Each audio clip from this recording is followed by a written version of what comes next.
Okay, let's unpack this because it's a really eye-opening perspective. It goes far beyond the usual headlines you might expect. Right. When we talk about the United States and Iran, Right.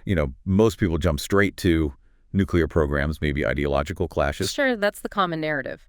But this fascinating, pretty comprehensive document we've been diving into suggests something much, much deeper is driving Washington's, let's say, consistent opposition. What's really fascinating here, I think, is that the document paints this picture of a profound anxiety for the U.S. Anxiety about what, specifically? Well, the potential unraveling of its global strategic and economic dominance.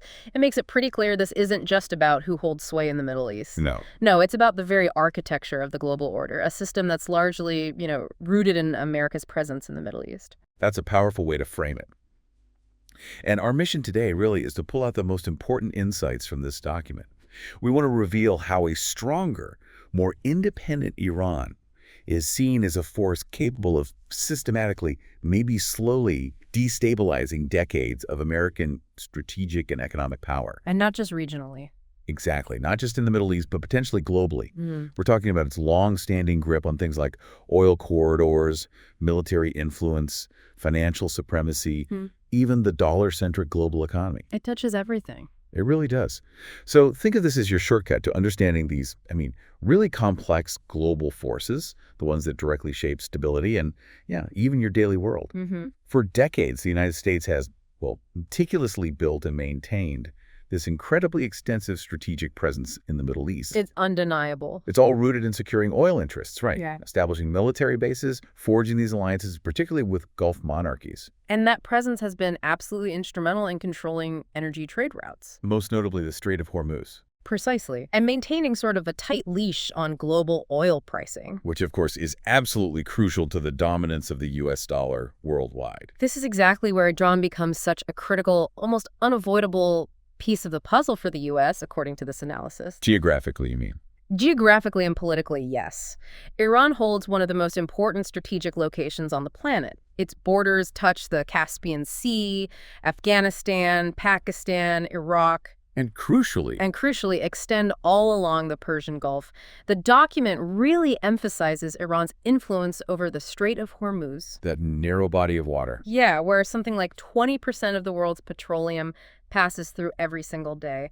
This choke point, essentially a constricted passage that can be blocked or controlled, gives Tehran a potential economic weapon of, immense power. Okay, that sounds like a potent threat, but what are the practical limitations or, countermeasures to Iran actually weaponizing the strait? Does the document get into that? It touches on the complexities, yeah. Because a disruption there could, like you said, cause energy prices to just skyrocket. Oh, absolutely. Triggering inflationary pressure globally, especially in energy-dependent economies like the United States itself. Right. So Washington, according to the document, fears that a powerful Iran, maybe bolstered by regional alliances, could absolutely use this leverage. Weaponize it, yes. Diminishing America's ability to sort of dictate energy diplomacy in the region. Okay. It's a valid concern they outline. And the document suggests that while maybe a direct closure of the strait is complex and perhaps unlikely short of major conflict, even the threats of disruption or just increased regional instability can have a huge economic impact. Right, the uncertainty alone. Exactly. But Iran's leverage, it argues, extends far beyond just that one choke point, doesn't it? That is so. Well, the document paints an even broader picture. It highlights Iran's deepening relations with non-Western powers. Think China, Russia. Even some parts of the Arab world, surprisingly, perhaps? Yes. And this isn't just about, old regional quarrels anymore. It suggests a potential pivot away from the American-led world order. Okay. Can you give an example? Sure. We see China's Belt and Road Initiative, for instance, actively including Iranian infrastructure. That's significant. And Russia's willingness to sort of openly defy Western sanctions through cooperation with Tehran. So the U.S. potentially risks losing control not just over Iran, but over this larger Middle East-Asia axis that seems to be forming. That's the fear expressed. These growing trilateral ties, Iran, Russia, China, they're portrayed in the document as representing potentially a new economic and military bloc. A bloc that directly threatens the unipolar dominance America has, largely enjoyed since the Cold War ended. Right. Given the history here, Is this new bloc idea truly unprecedented? Or does the document draw parallels to maybe past geopolitical shifts? The document frames it as uniquely challenging, mostly because of the potential scale of economic integration and military cooperation involved now. Especially with the resources they collectively hold. Exactly, particularly given the nuclear capabilities or near capabilities and the vast resource bases involved. But maybe the most subtle yet profound threat Iran poses, as this document really lays out, Oh, wow. is to the very bedrock of American financial power, the petrodollar system. Ah, okay. The petrodollar. For decades, the U.S. has used this system effectively to maintain artificial demand for its currency. Oil has been predominantly traded in U.S. dollars. Which reinforces the dollar's role as the world's reserve currency. Precisely. And this system means countries have to hold large amounts of dollars just to buy oil. Correct. Ensuring this continuous global demand for U.S. Treasury bonds, which helps keep interest rates low for American debt. It's a cycle. A very beneficial cycle for the U.S. But the document suggests that if Iran successfully negotiates oil trade in other currencies, like the Chinese yuan, or the Russian ruble, or even gold, potentially, right, it would set a very, let's say, dangerous precedent for de-dollarization. Okay, so if I'm tracking this right, the core fear isn't just about regional politics or even oil supply directly. No. It's about these fundamental pillars of American global influence being chipped away. Precisely. Such a move, according to the document, wouldn't just reduce demand for the dollar in the short term. It could trigger a kind of domino effect. Where other oil exporters follow suit. Exactly. Other oil-exporting nations, and many are already frustrated by U.S. sanctions, and political pressure might start seriously considering alternative currency arrangements. And that shift could ultimately weaken the dollar's global dominance. Which would mean increased borrowing costs in the U.S., potentially inflating its already massive debt, making the whole economy more vulnerable to foreign shocks. So Washington perceives Iran's push for financial independence, its energy partnerships outside the Western sphere, as the potential start of a larger rebellion against the dollar-based global order. Yeah.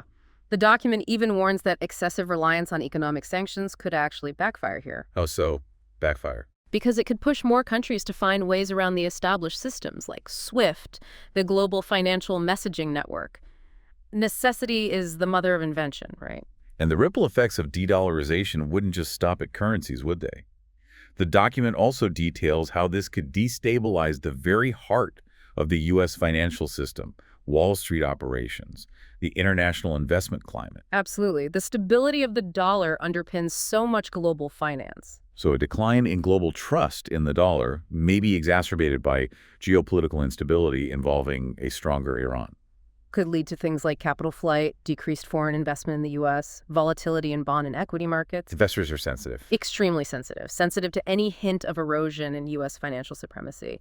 They might reallocate their portfolios toward what they see as more stable or emerging alternatives, maybe digital currencies, maybe gold, maybe other foreign sovereign bonds. Okay, let's shift gears slightly. What if Russia formally aligns with Iran in a major conflict scenario? What does the document say about that? Well, that's presented as what the document calls a multi-front strategic and security nightmare for the U.S. A nightmare scenario. Yeah. Russia's intervention in Syria, backing Assad, already proved its willingness and, frankly, its capability to project power effectively in the Middle East. Sure. So if Moscow extends that kind of power projection to defend Tehran, the balance of power in the region could tilt significantly against American interests. A Russian-Iranian axis that would essentially merge two of the most heavily sanctioned anti-Western states into a pretty formidable geopolitical bloc. That's the concern. They could jointly challenge American influence not just in the Middle East, but potentially Eastern Europe, the Caucasus, West Asia. And with their combined energy reserves, Russia's huge natural gas, Iran's significant oil, they could form an energy coalition capable of really dictating terms to global markets. Especially if they have China backing them up with its vast demand and economic engine. It sounds like a geopolitical chess game with incredibly high stakes. It absolutely is. Moreover, the document highlights that Russia's military technology advanced air defense systems, electronic warfare tools, naval capabilities could bolster Iranian defense infrastructure significantly. Making any potential American or Israeli airstrikes much riskier.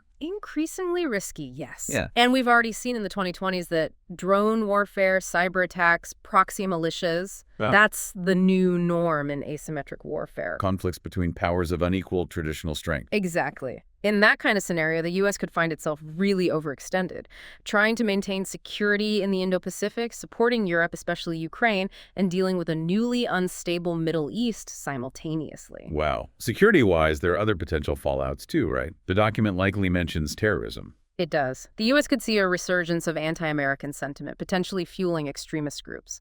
Iran's allies, like Hezbollah or some Iraqi militias, might increase attacks on American embassies, military bases, personnel. And the possibility of American casualties overseas, or, God forbid, hostage situations. That could generate serious domestic political backlash in Washington. Public opinion in the U.S. is already quite war-weary. They might reject further entanglements in Middle Eastern conflicts. Which in turn reduces Washington's diplomatic flexibility and maybe even its strategic credibility on the world stage. And there's the cyber dimension, too. Absolutely. Iran's expanding cyber capabilities, potentially directed at American infrastructure, energy grids, financial systems, communication networks. Coupled with Russia's known cyber espionage capabilities. The U.S. could face really sophisticated hybrid warfare that goes far beyond traditional battlefields.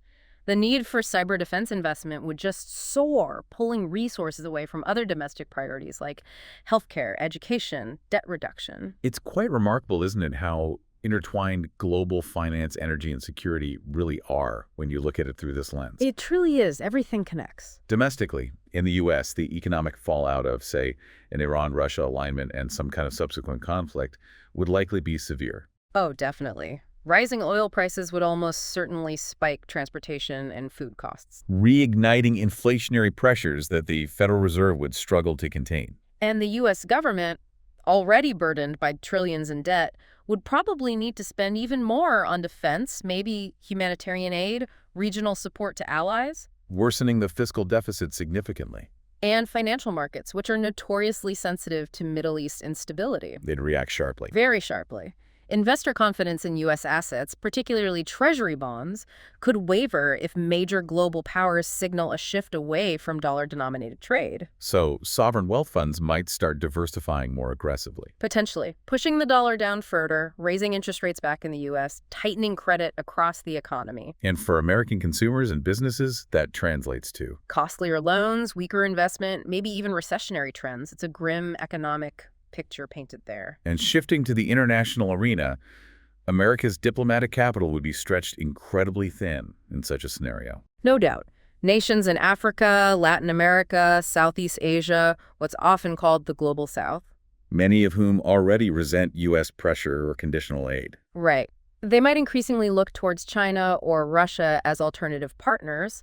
If Iran, perhaps bolstered by Russian support, demonstrates resilience and maybe even regional leadership. The so-called Global South might really start rethinking their alignment with the Western Bloc. It could accelerate that trend. Now, to counter such a coalition, the United States might feel forced to double down on sanctions, military pressure, alliance building. Usual playbook. The usual playbook. However, the document explicitly warns that this excessive reliance on economic sanctions could seriously backfire. And paradox you mentioned earlier. Exactly. Paradoxically, the overuse of sanctions, which were originally intended to isolate countries like Iran and Russia, could actually catalyze the very de-dollarization that Washington fears most. As more countries find ways to circumvent the established financial systems. Trade in local currencies, develop parallel financial architectures, yeah. So what does this all mean when we pull it all together? What's the bottom line from this document? Well, if we connect all these dots, the document makes it, I think, undeniably clear. The central U.S. anxiety over a stronger Iran isn't just about regional influence or nuclear weapons, important as those are. It's deeper. It represents this profound concern about the slow, maybe steady erosion of America's global empire, a system largely maintained by its dominance over oil, the supremacy of the dollar, and its military preeminence. And Iran, if allowed to thrive and integrate more globally, is perceived, in this analysis, as being capable of dismantling this framework piece by piece.